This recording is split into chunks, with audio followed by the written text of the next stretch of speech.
Judd is with us in Salt Lake City. Hi, Judd. How are you? Good. How are you, Dave? Better than I deserve. What's up? I had a question. So I'm a general contractor here in Salt Lake. North of Salt Lake. Last year I did about $950,000. Good for you. And I have anywhere between two and 20 employees, depending on the jobs that I'm doing. My question revolves around being able to strategically keep cash as I plan for growth this year. Not having a huge tax liability without taking on debt to write off the profit, if that makes sense, and how to keep a hold of cash to plan for bigger purchases. Well, if you are an LLC or a sub-S or a sole proprietorship, which you should be one of those, when you hold cash past the year end, it's taxable because it's profit, and there is not a way to hide it. And so if I save $1 million, my $1 million ends up looking like $600,000 because the stinking IRS takes 40% out of my butt. And that's just the way it is. There's nothing you can do about it. And there's no tricks to get around it. Borrowing money doesn't fix it. Giving money away to charities, the money's gone.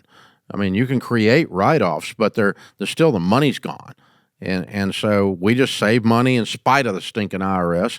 When people say, when idiots in Congress say they're pro-small business, I always laugh in their face because they've never passed a single thing in the tax law that's good for small business, because they would fix that right there for one thing. We should be able to hold cash to grow our business and protect our employees in the business without stinking government taking 40 cents on the dollar just for us to have a retained earnings account. But you can't. You can't. You're going to get hammered. And if you try to do something fancy to avoid it, Judd, you're going to get hammered even harder. So I just, I have millions of dollars in retained earnings in spite of the fact that I have to give those bozos 40 cents on the dollar at the end of the year. And, it's this time of year that I'm always particularly pissed about that. Yeah. But I wish I had a great answer, but there's just not. And I've seen people come in with all kinds of gyrations and it's just gets you in a bigger mess. Just save the money and go, that's it. So how much can you put aside every year out of your $950,000? Last year was my first full year in business, and so I'm putting a lot more steps in place to be able to track everything. I don't have a good grasp on my numbers right now, but I will this year, and so I'm just trying to be strategic about all the steps I make as I go through this year, so I couldn't tell you. Well, you're very smart to set aside a percentage every single month of your profits to grow your retained earnings. And because retained earnings they're the lifeblood of you being able to survive in spite of me cussing and carrying on about the IRS taking a part of it. You still got to do it. But borrowing the money just puts you into a bigger risk. Now you got a whole nother bunch of people after you call bankers. And so now you're much better off to do that. But yeah, I would set aside as big a percentage as you can this early in your business career here, because you had a fabulous first year out of the gate. You're killing it, man. Way to go. I mean, $1 million out of that first year. Wow. That's amazing. And then, you go from there, you'll be at 2 before you know it. And then something will turn sideways on you with some stinking vendor, and you'll get in a cash flow crunch if you're not sitting on some money. So I in spite of all the grousing and the grouchiness about the IRS, I'm still going to tell you save money.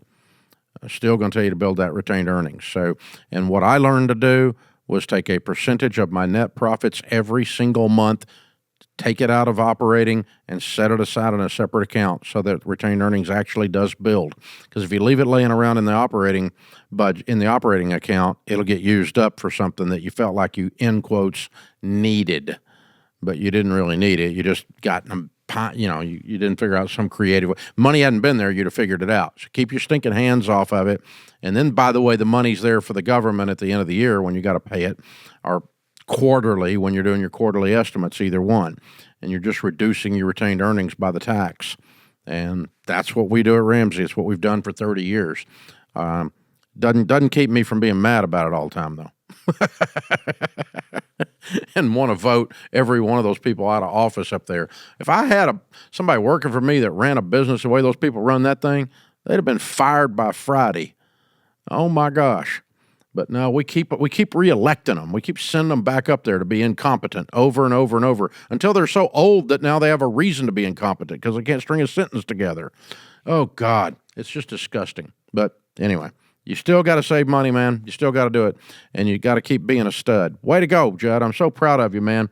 Absolutely, very, very, very well done.